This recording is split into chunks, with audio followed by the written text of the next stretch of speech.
ఎర్రవల్లిలో కేసీఆర్ సమావేశమయ్యారు. ఈ సమావేశానికి కేటీఆర్, హరీష్ రావు, నిరంజన్, జగదీష్ రెడ్డి, ప్రశాంత్ రెడ్డి హాజరయ్యారు. కాగా కాళేశ్వరం కమిషన్ నివేదిక నేపథ్యంలో భేటీకి ప్రాధాన్యత సంతరించుకుంది. అయితే కాళేశ్వరం కమిషన్ కేసీఆర్ టార్గెట్ గా విచారణ జరిపినట్లు భావిస్తోంది బీఆర్ఎస్.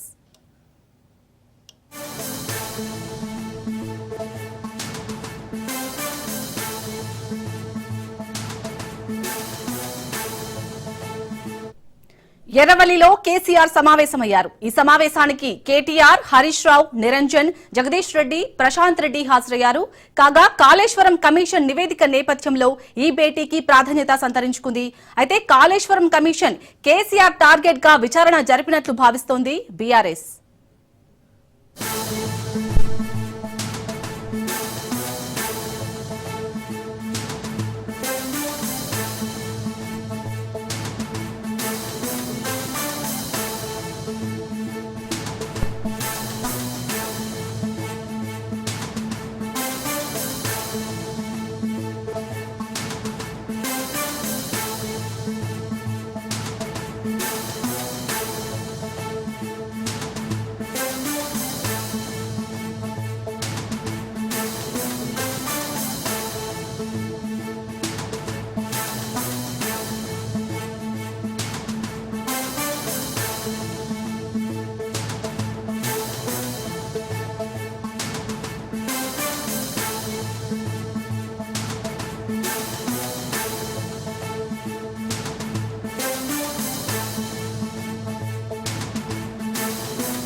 రైట్, ఎర్రవల్లిలో కేసీఆర్ కీలక సమావేశానికి సంబంధించి మరిన్ని అప్డేట్స్ మా ప్రతినిధి రాజు అందిస్తారు. రాజు, ఎర్రవల్లిలో కేసీఆర్ తో మాజీ మంత్రి జగదీష్ రెడ్డి ఉదయం నుంచి భేటీలో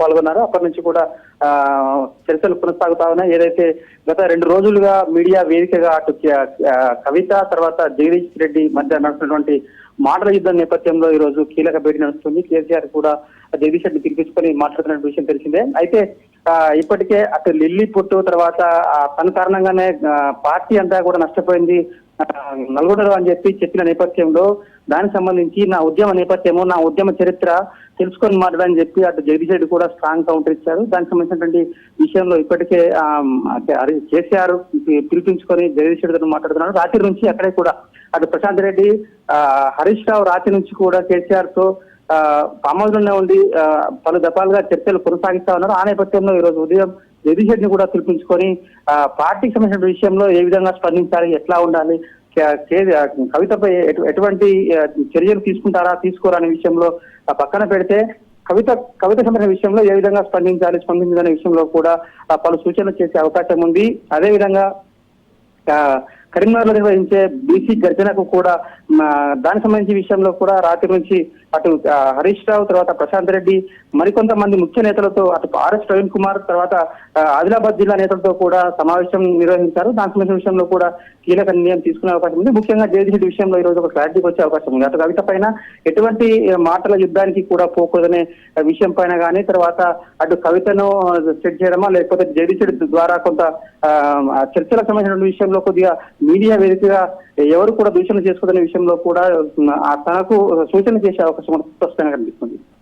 రాజు, ఇప్పటికీ కాళేశ్వరం కమిషన్ అనేది కేసీఆర్ టార్గెట్ గా విచారణ జరిపినట్లయితే బీఆర్ఎస్ భావిస్తుంది. సో మరి బీఆర్ఎస్ కార్యాచరణ తదుపరిగా ఎలా ఉండబోతుంది అనుకోవచ్చు? కాళేశ్వరం సంబంధించి ఇప్పటికే కమిషన్ నివేదిక పూర్తిగా ప్రభుత్వం చేతిలో ఉంది. అటు మంత్రివర్గ సబ్ కమిటీ పూర్తి స్థాయిలో దానికి సంబంధించిన విషయంలో అటు కాళేశ్వరం మొత్తం అన్ని ప్రాజెక్టుల పైన పలు రకాలుగా వాళ్ళు యాత్రలు చేసి దానిపైన పూర్తి స్థాయిలో ప్రభుత్వం ప్రజల మధ్యకు వచ్చేసి దాన్ని ఎండగట్టే ప్రయత్నం చేసే పనిలో అటు కాంగ్రెస్ పార్టీ చేస్తుంది. అదే క్రమంలో అటు టీఆర్ఎస్ పార్టీ కూడా ఏ విధంగా స్పందించాలి, ఏ విధంగా ముందుకు పోవాలి, వాళ్ళు యాత్రలు చేసి అటు కమిషన్ ఇచ్చిన నివేదికలో పూర్తిగా తప్పుల తడక అటు కేసీఆర్, హరీష్ రావు తర్వాత అప్పుడున్నటువంటి ఆర్థిక శాఖ మంత్రి ఈటెల రాజేందర్ విషయంలో కూడా కమిషన్ కొంత ఘాటు వ్యాఖ్యలు చేసినట్టుగా తెలుస్తోంది. దానికి సంబంధించిన విషయంలో పార్టీ ఏ విధంగా డిఫెన్స్ చేయాలి, అటు కాంగ్రెస్ పార్టీ టీఆర్ఎస్ పార్టీని దోషులు చేసే ప్రయత్నం అతి కొద్ది రోజుల్లో చేసే ప్రయత్నంలో ఉన్నది. రాబోయే రోజుల్లో అటు స్థానిక సంస్థల ఎలక్షన్ల నేపథ్యంలో ఇటు మాటల యుద్ధము కమిషన్ సంబంధించినటువంటి కాళేశ్వరం సంబంధించినటువంటి విషయంలో అటు పార్టీని బదనాం చేసే పనిలో కాంగ్రెస్ పార్టీ కొంత ముందడుగా వ్యవహరిస్తున్న నేపథ్యంలో టీఆర్ఎస్ పార్టీ కూడా దానికి ధీటుగా సమాధానం చెప్పేందుకు ధీటుగా తయారవుతోంది. దానికి సంబంధించిన విషయంలో కూడా కీలక భేటీ గత వారం 10 రోజుల్లో ఇప్పటికే హరీష్ రావు తర్వాత కొంతమంది నేతలతో కూడా ముఖ్య సమావేశం నిర్వహించి ఏ విధంగా ముందుకు పోవాలి, పార్టీ లైన్ ఏ విధంగా ఉండాలి, కార్యకర్తలకు ఏ విధంగా మనోధైర్యం నింపాలి, ప్రజలకు మనం ఏ విధంగా పోవాలి, కాళేశ్వరం విషయంలో మన పార్టీ చేసింది ఏంది, ప్రభుత్వం ఇటు కాంగ్రెస్ ప్రభుత్వం చేస్తున్నది ఏంది, మనపై నింద ఏ విధంగా చేస్తున్న విషయంలో కూడా పార్టీ కార్యకర్తలకు క్యాడర్కు తర్వాత నాయకులకు కొంత భరోసా ఇచ్చి మనం ప్రజల్లో ఏ విధంగా పోవాలనే విషయంలో కూడా కీలక సమావేశాలు నిర్వహిస్తా ఉన్నారు. అదేవిధంగా కమిషన్ పైన కూడా ఈ రోజు కొంత సమాచారం సేకరించి ఏ విధంగా ముందుకు పోవాలి. ఇప్పటికే అటు కాంగ్రెస్ ప్రభుత్వం అయితే సీరియస్ గా తీసుకుంది కమిషన్ ఈ విషయంలో ఏ విధంగా మనము టీఆర్ఎస్ పార్టీని బదనాం చేసే పనిలో ఏ విధంగా చేయాలని చెప్పి వాళ్ళు తర్వాత దాన్ని డిఫెన్స్ చేయాలనే విషయంలో అటు టీఆర్ఎస్ పార్టీ కూడా ధీటుగా ఏ విధంగా స్పందించిన విషయంలో కూడా కీలక నిర్ణయం తీసుకునే అవకాశం ఉంది. అది బీసీ గర్జన వేదికగా అక్కడ పూర్తి స్థాయిలో ప్రజలకు కానీ తర్వాత మీడియా వేదిక కానీ ప్రజలకు చెప్పే అవకాశం అయితే సుస్పష్టంగా కనిపిస్తుంది. అప్పటికి ఒక ఎజెండా మాత్రం తయారు చేసుకునే విధంగా ఈరోజు కీలక భేటీ నిర్వహిస్తున్నారని చెప్పేసి చెప్పుకోవచ్చు. రైట్, థ్యాంక్ యూ రాజు.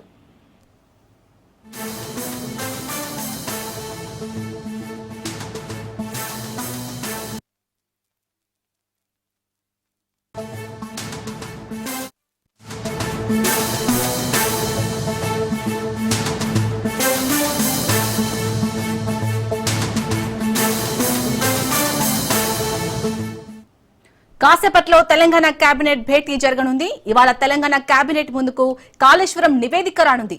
నివేదికపై అధ్యయన కమిటీ పరిశీలన ముగిసింది. బాధ్యులపై క్రిమినల్ ప్రాసిక్యూషన్ కు కమిషన్ సూచించింది. కాళేశ్వరం కమిషన్ నివేదికపై కేబినెట్ చర్చించనుంది. పూర్తి నివేదికను అసెంబ్లీలో ప్రభుత్వం ప్రవేశపెట్టనుంది.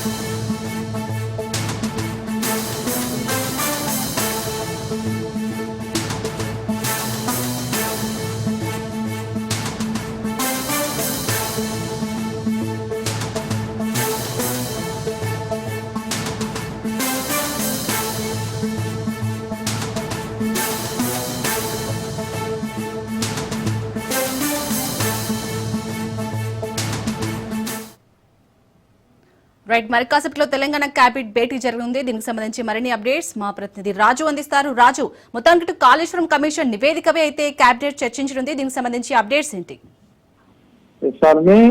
కాళేశ్వరం కమిషన్ రిపోర్టు ఈ రోజు క్యాబినెట్ భేటీలో చర్చించబోతా ఉన్నారు.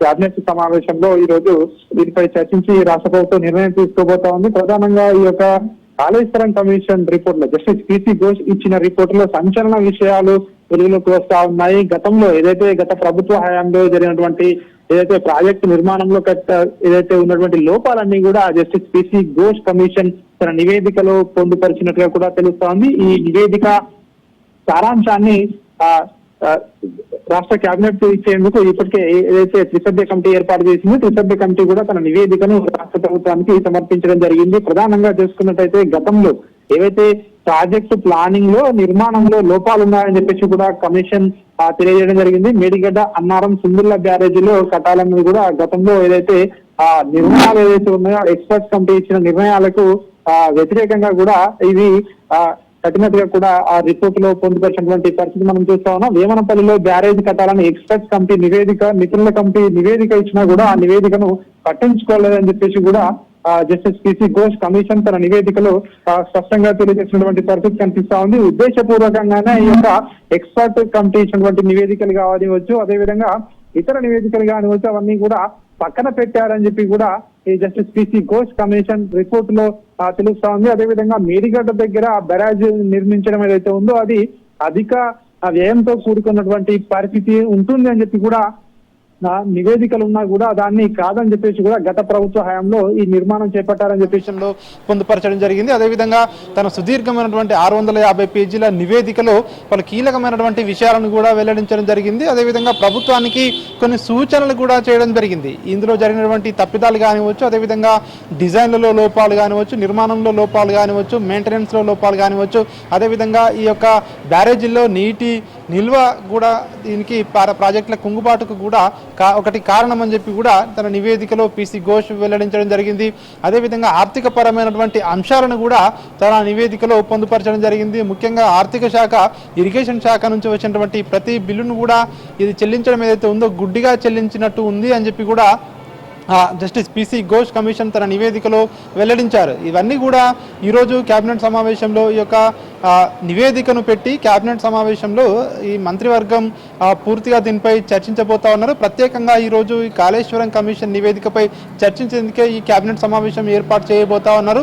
అయితే ప్రధానంగా ప్రభుత్వం ఏ విధంగా ముందుకు వెళ్ళబోతా ఉంది అనేది ఇప్పుడు ప్రస్తుతం కీలకంగా మారింది. ప్రధానంగా ఎవరెవరిని బాధ్యులు చేయబోతా ఉన్నారు, కమిషన్ రిపోర్టులో ఇచ్చిన విధంగా కూడా కేబినెట్ సమావేశంలో పెట్టి ఏ విధంగా ముందుకు వెళ్ళబోతా ఉన్నారు, దీనిపై సిట్ ఏర్పాటు చేయబోతా ఉన్నారా, లేదంటే ఏసీబీకి ఈ యొక్క దీన్ని అప్పచెప్తారా ఎంక్వైరీకి అని చెప్పేసి కూడా తెలియాల్సి ఉంటుంది. మరొక పక్క అసెంబ్లీలో కూడా దీనిపై చర్చించి ప్రతి ఎమ్మెల్యేకు కూడా ఈ యొక్క నివేదిక కాపీని ఇస్తే ఏ విధంగా ఉంటుంది అని చెప్పి కూడా ప్రభుత్వంలో చర్చ జరుగుతున్నట్టుగా కూడా తెలుస్తూ ఉంది. ఈరోజు ఈ కేబినెట్ సమావేశంలో చర్చించిన తర్వాత ఈ నెల 10 లేదా 11వ తేదీ నుంచి ప్రత్యేకంగా అసెంబ్లీ సమావేశాలు పెట్టే ఆలోచనలు కూడా ప్రభుత్వం ఉన్నట్టుగా కూడా తెలుస్తూ ఉంది. దీనిపై కూడా ఈరోజు కేబినెట్ సమావేశంలో ఒక క్లారిటీ రాబోతా ఉంది. దీనికి సంబంధించి రాష్ట్ర ప్రభుత్వం ఏ విధంగా ముందుకు వెళ్ళాలి, అసెంబ్లీ సమావేశాల్లో పెట్టిన తర్వాత దీనిపై సిట్టు వేయాలా, లేదంటే అసెంబ్లీ సమావేశాలు లేకుండానే ప్రత్యేకంగా దర్యాప్తును దీనిపై కొనసాగించేలా ముందుకు వెళ్ళాలా, ఏ విధంగా ముందుకు వెళ్ళాలి అనే దానిపై కూడా ఈరోజు సమావేశంలో చర్చించబోతా ఉన్నారు. మధ్యాహ్నం సీఎం రేవంత్ రెడ్డి అధ్యక్షతన సచివాలయంలో కేబినెట్ సమావేశం జరగబోతా ఉంది. ఈ సమావేశంలో కేబినెట్ ప్రధానంగా ఈ యొక్క కాళేశ్వరం నివేదికపై చర్చించబోతా ఉన్నారు. తదుపరి చర్యలు ఏ విధంగా ఉంటాయి అనేది కేబినెట్ భేటీ తర్వాత ఒక క్లారిటీ వచ్చే అవకాశం మనకు కనిపిస్తూ ఉంది. Right, thank you Raju.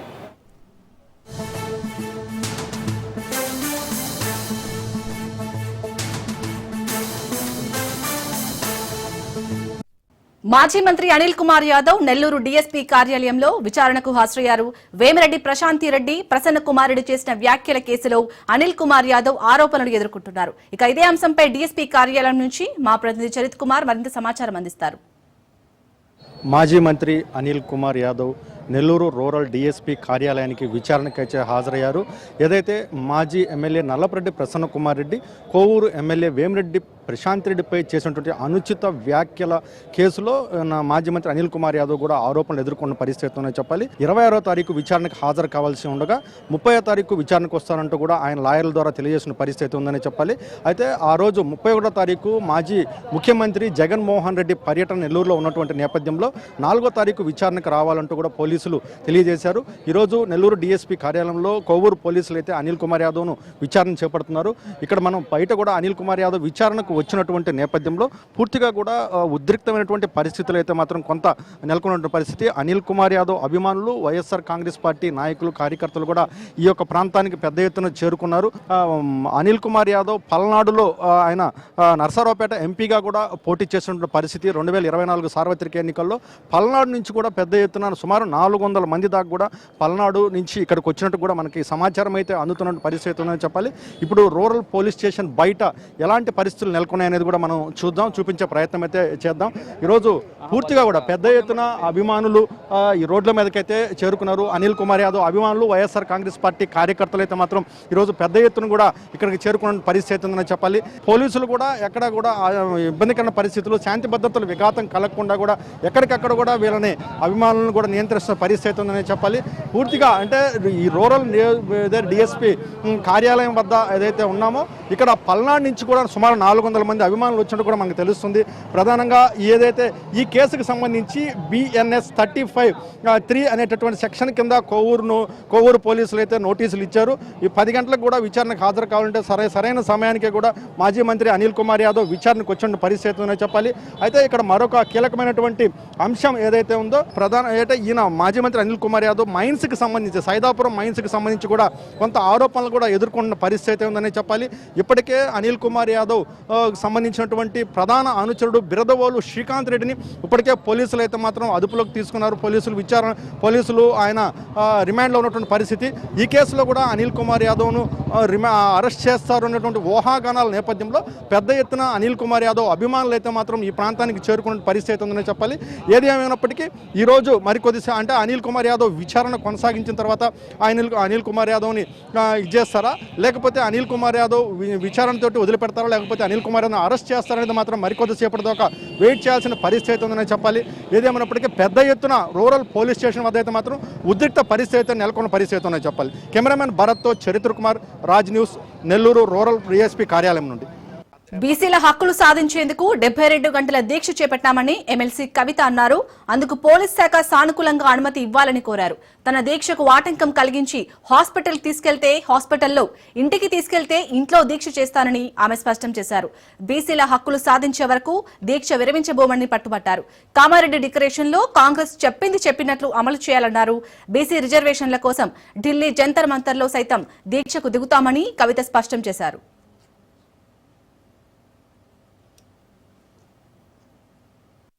BC ఆడబిడ్డలకు అన్నదమ్ములకు ఇంకొక విజ్ఞప్తి చేస్తున్నా నేను. మనం ఒక్కసారి అడుగుతాం, 2 సార్లు అడుగుతాం, ఇడిచిపెడతాం. అట్లా ఇడిచిపెడితే హక్కులు రావు. మన హక్కులు సాధించే వరకు అవతల వైపు నుంచి మనం అడుగుడు మొదలు పెట్టగానే మొదటి విమర్శలు వస్తాయి. భయపడద్దు. రెండవసారి ఎక్స్ప్లెయిన్ చేసుడు మొదలు పెడతారు. ఆగిపోవద్దు. జవాబు వచ్చే వరకు పిడికిలెత్తి ప్రశ్నిస్తూనే ఉండాలి. ఇటువంటి ఉద్యమాలకు మద్దతు ఇస్తూనే ఉండాలి. అప్పుడే ఉద్యమాలు సాకారం అవుతాయి. అప్పుడే ప్రజలుగా ప్రజాస్వామ్యం బలోపేతం అవుతుందనే విషయాన్ని ఇవాళ మీ అందరికీ నేను తెలియజేస్తా ఉన్నాను. మళ్ళొక్క మారు మీ అందరు నేను ఒకటే మాట కోరుతున్నా. ఇవాళ 72 గంటల నిరాహార దీక్ష, లోకల్ బాడీ ఎన్నికలలో 42% బీసీల కోసం రావాలని చేస్తా ఉన్నాం.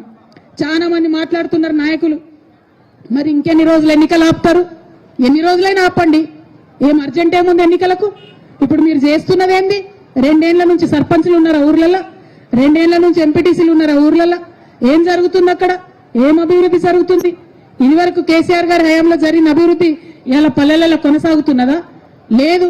ఏం అర్జెంట్ ఉంది అట్లాంటప్పుడు? ఎన్నికలు పెట్టే ముందు ఖచ్చితంగా మా బీసీలకు హక్కులు వచ్చిన తర్వాతనే ఎన్నికలు పెట్టాలని డిమాండ్ చేస్తా ఉన్నాం. ప్రభుత్వం కొట్లాడాలి, న్యాయస్థానంలో కొట్లాడాలి. తమిళనాడులో ఇట్లనే 9 ఏళ్ళు ఎన్నికలు పెట్టలే. బీసీల హక్కులు సాధించుకున్నాకనే, బీసీలకు రిజర్వేషన్ వచ్చినాకనే ఎన్నికలు పెట్టుకున్నారు. మనమేం తక్కువ? జాగృతి అధ్యక్షురాలు ఎమ్మెల్సీ కవిత చేపట్టిన దీక్షపై ప్రభుత్వ విప్ ఆది శ్రీనివాస్ విమర్శలు గుప్పించారు. బీజేపీని మెప్పించేందుకే కవిత దీక్ష చేస్తున్నారని ధ్వజమెత్తారు. హైదరాబాద్ లో దీక్ష చేస్తే ఏం లాభం, ఢిల్లీలో చేయడానికి భయం ఎందుకు అని ఎద్దేవా చేశారు. దీనిపై కవిత సమాధానం చెప్పాలని డిమాండ్ చేశారు.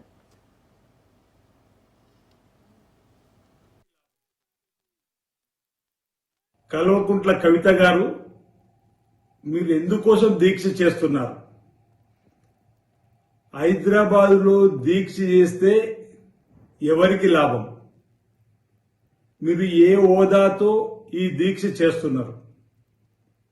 ఈ దీక్షకు మీ పార్టీ భారతీయ రాష్ట్ర సమితి అనుమతి ఉందా? హైదరాబాద్లో దీక్ష చేయడం వల్ల ఎవరికి లాభం?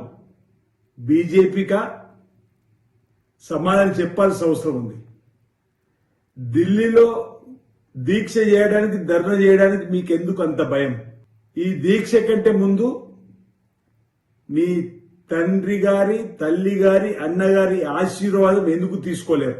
మీ తండ్రి గారు రాజకీయ పరంగా మీ తండ్రి గారితో మీరు ఉన్నతమైన స్థానానికి వచ్చిన సందర్భంలో మరి మీ తండ్రి గారి ఆశీర్వాదం, తల్లి గారి ఆశీర్వాదం, అన్నగారి ఆశీర్వాదం కాకుండా మీ అత్తామామల ఆశీర్వాదం తీసుకొని పోవడానికి గల కారణాలేంటి?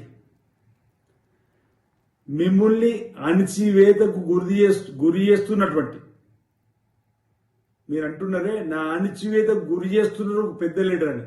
ఎవరు ఆ పెద్ద లీడర్? మిమ్మల్ని అణిచివేస్తున్న ఆ పెద్ద లీడర్ ఎవరు?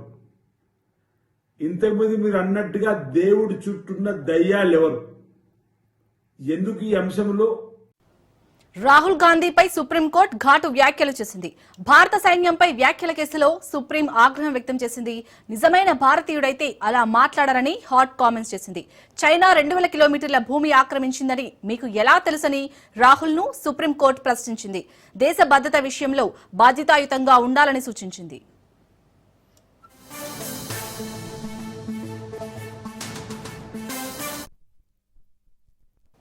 రాహుల్ గాంధీపై సుప్రీంకోర్టు ఘాటు వ్యాఖ్యలు చేసింది. భారత సైన్యంపై వ్యాఖ్యల కేసులో సుప్రీం ఆగ్రహం వ్యక్తం చేసింది. నిజమైన భారతీయుడైతే అలా మాట్లాడారని హాట్ కామెంట్ చేసింది. చైనా 2000 కిలోమీటర్ల భూమి ఆక్రమించిందని మీకు ఎలా తెలుసని రాహుల్ ను సుప్రీంకోర్టు ప్రశ్నించింది. దేశ భద్రత విషయంలో బాధ్యతాయుతంగా ఉండాలని సూచించింది.